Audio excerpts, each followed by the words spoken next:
série, sejam muito bem-vindos a mais uma aula de Geografia. É uma alegria imensa ter cada um de vocês aqui. Na aula de hoje, nós vamos dar início ao estudo da cartografia.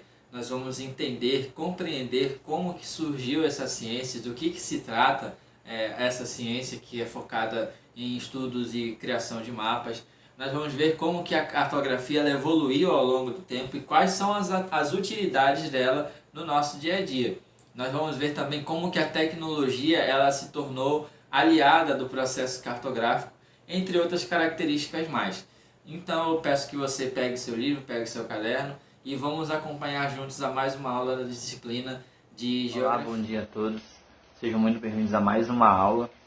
Na aula de hoje, nós vamos dar início à compreensão de um assunto que é bastante importante quando nós tentamos compreender tanto a questão da geografia quanto as questões que vimos nas aulas passadas, que envolvem, por exemplo, orientação, localização no espaço. Tudo isso vai ter, o assunto da aula de hoje vai ter uma importância significativa, né? Que no caso nós vamos ver hoje sobre cartografia. Nós vamos ver como que surgiu, quais são as principais características. Vamos ter um conceito inicial do que se trata a cartografia, porque é um assunto que nós vamos ver com melhor intensidade, vamos dizer assim, nas próximas aulas, ok? Fazendo uma breve recapitulação do que vimos nas aulas anteriores, nós vimos a questão dos movimentos do planeta, do movimento de rotação, movimento de translação. Nós vimos as questões envolvendo a orientação e localização, seja pelos astros, pelas estrelas. Nós vimos a questão das coordenadas geográficas. Nós vimos que existem linhas imaginárias que vão auxiliar e facilitar a questão da localização de qualquer corpo presente na superfície terrestre, né? Nós vamos ver que a divisão dela se dá basicamente em latitudes e longitudes. E vão ter linhas importantes, né? Os paralelos e meridianos 0 graus, vamos dizer assim, que são a linha do Equador, que é o principal paralelo, e o meridiano de Greenwich, que é o principal meridiano, que são a principal longitude, e a linha do Equador como a principal latitude, ok? Entrando no conteúdo da aula passada, nós vimos muito sobre a questão dos fusos horários, como que surgiram os fusos horários, qual que é a principal finalidade deles. Por exemplo, nós vimos como que se dá a formação de um fuso horário. A cada 15 graus, no intervalo de 15 graus, nós vamos ter um fuso horário, nós vamos ter uma hora, né? E se formos ver bem as longitudes de todo o planeta, elas chegam de 0 a 360 graus, né? 180 graus para o leste e para o oeste. E essa totalidade, vamos dizer assim, ela vai dividida por 15, nós vamos ter aí 24 fusos horários.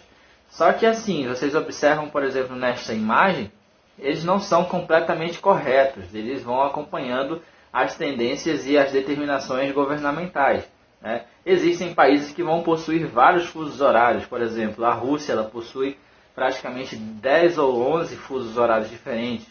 O Brasil, que é um país também muito extenso territorialmente, ele vai possuir 4 fusos horários, 4 horas oficiais. Nós chegamos a ver aqui como que elas funcionam. Também na aula passada nós chegamos a ver a questão de como que nós podemos calcular a diferença de horas, né? Observando critérios como a localização das cidades, os graus que existem nas cidades. Nós vimos como que se dá esse processo de calcular a diferenciação de horas de uma cidade para outra, por exemplo, né? Fizemos até uma exemplificação na aula passada. E também vimos a questão da linha internacional de mudança de data, que é o que se trata essa imagem aqui que está na apresentação aqui do início da nossa aula, né? O que se trata a linha internacional de mudança de data, que uma vez que você atravesse ela, dependendo da sua localização, você vai ter que adiantar ou atrasar o seu relógio em um dia, vamos supor assim, né? E finalizando a aula passada, nós chegamos a ver a questão do horário de verão, do que se tratava a questão do horário de verão, né? Qual era a finalidade, quais países, por um acaso, utilizavam do horário de verão e como que ele era aplicado aqui no Brasil. O horário de verão ele vigorou no Brasil por muito tempo. Né? O horário de verão vigorou no Brasil por muito tempo, porém, desde 2019 ele não é mais utilizado no território brasileiro. Ok? Dito isso, nós vamos então entrar na questão da cartografia hoje, agora. Nós vamos ver alguns conceitos principais. E eu sugiro que, se vocês têm o livro, possuem o livro, a nossa aula ela tem por base a partir da página 35 do livro de vocês, que vai tratar das primeiras impressões, dos primeiros conceitos envolvendo a cartografia, ok? Nós vamos aí então observar um trecho que tem no início do livro de vocês aqui, retratando uma forma de entender a cartografia, ok?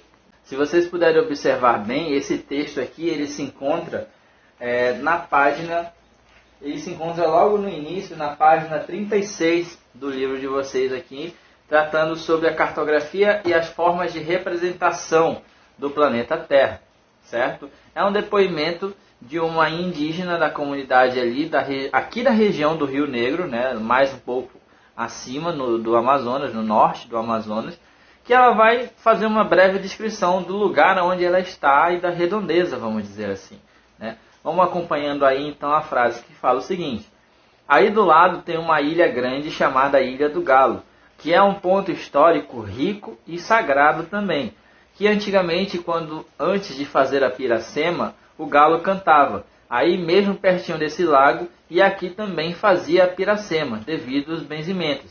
Aí acabou e foram para outro lugar, ok? Vocês observaram, professor, mas o que isso tem a ver com a cartografia? Eu não entendi, professor. Antes de nós descrevermos, desenharmos, vamos dizer, muito da cartografia tradicional, muito da cartografia, quando ela surgiu, ela foi dada por base das descrições. Uma pessoa vivia em algum lugar ou foi em algum lugar e ela dizia para a outra como que chegava naquele caminho, qual era o percurso, vamos dizer, que você tinha que fazer para chegar naquele determinado lugar onde ela estava, né? E não é apenas, vamos dizer assim, gente, uma questão tradicional. Muito hoje vocês utilizam cartografia, vocês são cartógrafos, vamos dizer assim, e vocês não compreendem. Um exemplo clássico, por exemplo, quando você vai na casa de um amigo seu e você não sabe onde é que é. Vamos dizer que você não tem muita familiaridade assim com o Google Maps, vamos dizer assim, para jogar logo de cara. Você vai, ele te dá um ponto de referência e aí você pergunta: ei, meu amigo, minha amiga, eu estou aqui próximo do ponto que tu me falou, como é que eu faço para chegar na tua casa?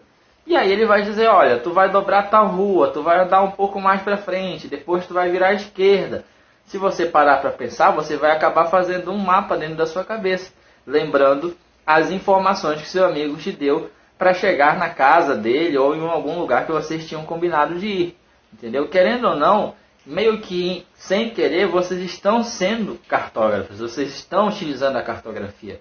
Porque a cartografia, ela vai ser uma forma de descrever graficamente aquilo que nós conhecemos e o lugar que nós vivemos, né? A cartografia, ela vai ser a ciência capaz de descrever ambientes em torno de mapas, em torno de representações imaginárias, em representações gráficas, em escalas diferenciadas, ok? Quando nós vemos, por exemplo, um mapa do Brasil, né, de 1500, aquilo ali era um relato daquilo que as pessoas que vieram para cá no início, elas descreveram. Olha, certa vez o barco fez uma volta de tantos graus, a tantos metros, em tal direção. E o especialista, no caso, o cartógrafo, ele ia e desenhava de acordo com o relato da pessoa. Vamos dizer, gente, que até o século XVIII, século XIX, a cartografia ela se baseava nisso, ela se baseava na tradução das informações e na percepção do próprio cartógrafo, do próprio criador do mapa, entendeu? Nós vamos ver, de uma forma bem inicial, que desde o século XIX, desde o século XX, as coisas melhoraram um pouco quando a gente fala na questão de produzir mapas, de produzir representações cartográficas, por conta da tecnologia. A tecnologia ela ajudou bastante para nós termos uma precisão um pouco maior, vamos dizer assim, de nos localizarmos e de conseguirmos localizar num desenho, num papel, num mapa, o lugar que nós vivemos, ok? Então, gente, para a gente começar a compreender a cartografia, uma coisa essencial. Todos nós já trabalhamos, já fizemos um mapa na nossa vida, vamos dizer assim, ok? Já usamos um mapa na nossa vida, já usamos, quando você, por exemplo, pega o seu aplicativo no celular, o Google Maps ou qualquer localizador que você tenha, seja ele de Android ou de iPhone, entendeu? Qualquer um, ele vai ter um navegador. Esse navegador, ele tem elementos cartográficos, ou seja, você já está utilizando a cartografia. A cartografia ela vai ser útil para nós compreendermos o lugar que vivemos e para nós nos localizarmos no lugar que nós vivemos ou em qualquer outro lugar que nós iremos querer ir, vamos dizer assim, ok? Basicamente, esse é o início do entendimento em relação à cartografia, ok? E aí nós vamos ver, né, voltando a essa temática, como que a cartografia ela foi evoluindo. A cartografia ela foi considerando a necessidade de você compreender o local que você vive ou os locais que você vai acabando por descobrir, por explorar, né? Se vocês observarem a imagem que está aqui no canto superior direito, ela é considerada o primeiro mapa da história. Vamos dizer assim, é a pedra de Gassur, é uma pedra de origem mesopotâmica, de origem suméria. Nós que estamos vendo aí sobre a civilização mesopotâmica nas aulas de história, eles também foram responsáveis pela primeira representação cartográfica, né? Aí você fala, mas professor, isso daí não parece um mapa. Se nós formos olhar no dia de hoje, realmente não tem muito parecer, mas isso indica e descreve o lugar onde essas pessoas que elaboraram um mapa ou que iriam utilizar esse mapa vivem. Então isso daí pode ser considerado um elemento cartográfico, ok? Esse mapa ele tem a idade mais ou menos de 2600 a 2500 a.C. É um mapa muito antigo, é um achado muito importante para nós compreendermos a questão da cartografia. E aí, com o passar do tempo, ela foi evoluindo, considerando a evolução da própria sociedade, né? Por exemplo, era muito raro, vamos dizer, você ter, antes do século XIV, antes do século XV, você ter vários mapas. As pessoas, os estudiosos, os navegadores, têm vários mapas. Uma coisa que vai ajudar bastante na disseminação da cartografia e principalmente vai ser um instrumento muito importante quando a gente fala do período das grandes navegações, nós que vimos aí, vocês que viram em relação às grandes navegações, é que muito antes nós vamos ter uma invenção feita por um alemão chamado Gutenberg. Ele vai fazer uma prensa, né, que vai facilitar a impressão em larga escala para a época de livros, de mapas, de qualquer documento, vamos dizer assim, né? Porque antes disso era necessário dias, semanas, até meses para você elaborar um mapa. Por mais que ele não tivesse tanta informação assim aos nossos olhos hoje, mas era trabalhoso, porque não era apenas você fornecer localizações, você tinha que ter toda uma ilustração, como vocês podem observar aqui na imagem, nas imagens abaixo. Havia toda uma ilustração ao redor do mapa, porque além da questão de você ter que ouvir relatos e descrever até mesmo as suas próprias percepções, havia também a questão de elaboração de elementos místicos, elementos que eram muito ligados às vezes à religião, muito ligados às crenças populares, eram elementos colocados nessas representações cartográficas, ok? E aí nós vamos ver que à medida que a sociedade foi passando, que a sociedade foi evoluindo, a cartografia, a representação cartográfica, ela foi se aprimorando cada vez mais, não é? Haviam cada vez mais mapas mais precisos. Um fator muito importante que deu uma velocidade mais intensa, vamos dizer, para o desenvolvimento da cartografia, a princípio, foram as grandes navegações, né? Que foi aquele momento em que as potências europeias elas iam em busca de novos mercados, em busca de explorar riquezas mundo afora. E sempre era obrigatório, dentro das caravelas, dos navios que iam fazer essas explorações, era sempre obrigatório ter a presença de um cartógrafo. Porque à medida que eles fossem descobrindo novos locais, que eles fossem descobrindo novas possessões para as suas respectivas colônias, o cartógrafo, né, a pessoa que fazia os mapas, né, o cartógrafo, ele teria que descrever o mais rápido possível e, se desse tempo, também o mais detalhado possível a nova descoberta, a nova aquisição, para quando ele chegasse na cidade dele de origem, na metrópole dele de origem, ele mostrasse, vamos dizer assim, para a nobreza, para os governantes, as suas novas descobertas, né? Então, basicamente isso foi abrindo mais ainda a questão da percepção do nosso planeta em relação a essas descrições, né? E olha que nós não tínhamos ainda, nesse período, as tecnologias que nós temos hoje, ok? E aí essa questão foi só aprimorando a elaboração dos mapas, ela foi só melhorando e se aprimorando com o desenvolvimento tecnológico. E aí chegamos a partir do século XIX. No século XIX nós já vamos ter uma novidade. Se vocês observarem aqui na página 38 do livro de vocês, que tem um destaque muito importante, ele vai levar em conta a questão do sensoriamento remoto, né? Ele vai começar a utilizar imagens, por exemplo, fotografias, né, feitas de balões, feitas de superfícies muito altas, para você ter então cada vez mais uma clareza para descrever e desenhar e produzir um mapa que fosse cada vez mais fiel àquela realidade que foi descoberta, seja por fotografia, seja pela estereoscopia. Professor, o que é isso? Estereoscopia é algum procedimento médico? Não, mais ou menos não. A estereoscopia, se vocês observarem aqui na página 38, ela é um exame que utiliza uma espécie de binóculo, né? Tem até aqui uma imagem que vai possibilitar a observação de fotos vizinhas, né? Ele vai tirar fotos de vários ângulos, vamos dizer assim. Vamos dizer que tem um mapa de um condomínio. E aí ele vai, usando a estereoscopia, ele vai utilizar uma máquina fotográfica e vai tirar várias sequências de fotos, como se fosse um frame de uma imagem, entendeu? E vai colocar aquelas imagens uma junto com a outra para capturar o maior número de detalhes possível, né? Os mapas até o início do século XX, vamos dizer assim, eram basicamente feitos assim.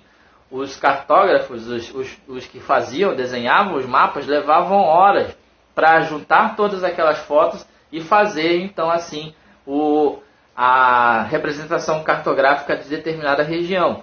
Era um processo demorado, mas se nós formos ver em consideração com os mapas do século XIV, século XV, a fidelidade dos mapas à realidade que eles queriam era muito próxima, né? Era muito mais confiável, vamos dizer assim, né? E até que o século XX chegou, e com o século XX nós vamos ver a chegada então do GPS, né? O GPS chega a partir do século XX e vai cada vez mais modernizar, vamos dizer assim, a questão do sensoriamento remoto e da cartografia, né? Vocês já devem ter visto, e hoje praticamente é impossível nós não nos relacionarmos com alguma coisa que esteja voltada com o GPS. Se você tem um celular, automaticamente você vai ter um GPS. Hoje praticamente todos os celulares, todos os aparelhos celulares, até mesmo notebooks, tablets, né, todos vão ter um navegador dentro dele ou um sensor de localização, né? Se você tem um carro, seu pai tem um carro, vamos dizer assim, seu pai, sua mãe tem um carro, ele vai ter, querendo ou não, vamos dizer assim, em maioria, vai possuir um GPS, né, de localização. Quando você pega um Uber, quando você pega um 99, você vai ter ali um GPS localizado para fazer a rota que você deseja, ok? Mas aí, professor, o que é o GPS? Observem aqui na página 38 também, ele vai dar a origem do termo GPS, né? No final do século XIX, já no século XX, vamos dizer assim, voltado basicamente no momento da Guerra Fria, quando nós vamos ter lá o surgimento da corrida espacial, quando Estados Unidos e União Soviética disputavam para ver quem que tinha a melhor tecnologia na questão de dominação do espaço, literalmente falando, vai surgir essa questão do sistema de posicionamento global, né? GPS é a sigla em inglês para isso que eu acabei de falar, né? GPS em português é o sistema de posicionamento global. Em inglês nós vamos ter aí o Global Position System, que é que quer dizer o GPS, basicamente. Ok? Existem outras vertentes, não é o GPS, vamos dizer assim, que ele não é único, não é um modelo padrão de posicionamento, né, vamos dizer. Existem outros tipos de sistemas de posicionamento global, existem outras funções, outros dispositivos, vamos dizer assim. Se vocês observarem aqui, nós vamos ter, por exemplo, o Galileu, que é um sistema de posicionamento da Europa, né, foi desenvolvido ali pelas potências europeias, pela França, pela Grã-Bretanha, né, e nós vamos ter o GLONASS, que é um sistema de posicionamento desenvolvido na antiga União Soviética e muito utilizado pelos russos nos dias de hoje. Os russos e alguns países ali da Europa Oriental, né? Ainda também naquela questão da Guerra Fria. Nenhum queria depender de outro, vamos dizer assim. Então cada um trabalhou para desenvolver o seu sistema de posicionamento. Mas professor, como é que funciona então o GPS? O GPS hoje ele te dá uma precisão muito impressionante, vamos dizer assim, da localização onde você está. Em média, a margem de erro ela é muito pequena, né? Também levando em consideração elementos importantes, como por exemplo o sinal. O sinal tem que estar muito forte, vamos dizer assim, ou razoavelmente acessível. Em média, vamos dizer assim, se vocês observarem bem aqui nesta imagem, quando nós ativamos, por exemplo, eu quero achar a casa do meu coleguinha, vou ter que ir lá na casa do colega meu, eu não sei onde é, mas eu vou usar o meu GPS, vou abrir aqui o meu Google Maps, ou o meu navegador, independente do meu telefone, e vou ver se eu encontro, né? Eu coloco o endereço ali. À medida que você vai colocando o endereço, ele já vai trabalhando nas coordenadas geográficas. E aí vai haver vamos dizer, automaticamente vai haver um trabalho em conjunto de alguns satélites de posicionamento, vamos dizer assim. Se vocês observarem, aqui na página 39 do livro de vocês, ele vai mostrar como que funciona, né? Como que funciona a localização em tempo real, né? Vocês que têm aí o WhatsApp, vocês devem ver, já devem ter utilizado, vamos dizer assim, aquela opção da localização em tempo real. Quando você utiliza aquilo, vamos dizer que um conjunto de satélites vai se posicionar justamente para trabalhar e informar quem quer que seja, vamos dizer, você quer colocar a sua localização para um amigo seu, ou para o seu pai vir lhe buscar em algum lugar que você foi, vamos dizer assim. Enquanto essa localização estiver ativa, vai haver esses satélites trabalhando para jogar informações precisas para o outro dispositivo que vai ao teu encontro, né?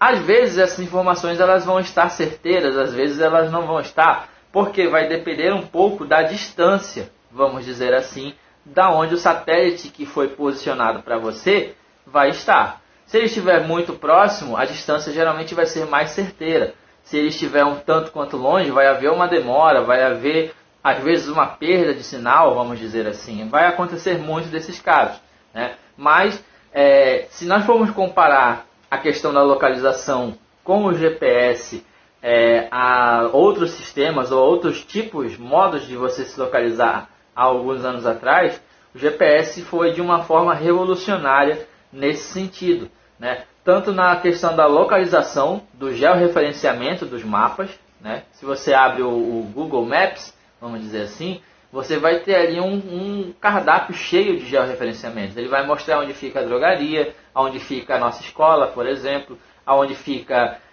algum prédio público, onde fica algum ponto turístico, ele vai mostrar de uma forma bem precisa, né? Tudo isso graças a essa questão desse sistema de posicionamento global que nós chamamos de GPS. Ok? E juntamente com o GPS, juntamente com as tecnologias, com os satélites que vão aparecendo aí, que apareceram principalmente durante o período da Guerra Fria, nós vamos ter as imagens de satélite. Ok? Nós vamos ver aqui por que essas imagens, o que são essas imagens e qual a importância, por exemplo, dessas imagens para o nosso cotidiano e para as atividades seja nossas mesmo, ou, por exemplo, de órgãos governamentais, de grandes empresas, vamos dizer assim, né?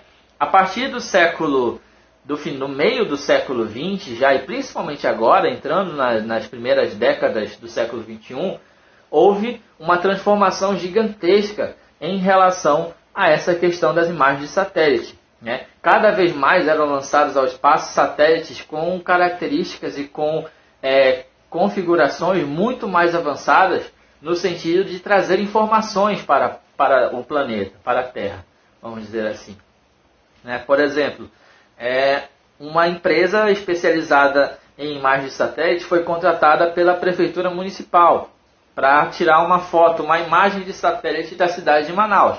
Por exemplo, se vocês observarem bem, a imagem aqui, a segunda imagem em cima, é uma imagem de satélite da cidade de Manaus, né? Ela foi tirada a uma distância considerável e aí ela mostra todo o perímetro urbano da cidade de Manaus, né? É uma das finalidades. E aí o que pode acontecer? Vamos dizer que a prefeitura possa utilizar, né, uma imagem de satélite dessas para monitorar áreas de invasão que venham aparecer aqui na cidade, né? Ou então o governo federal que quer combater a questão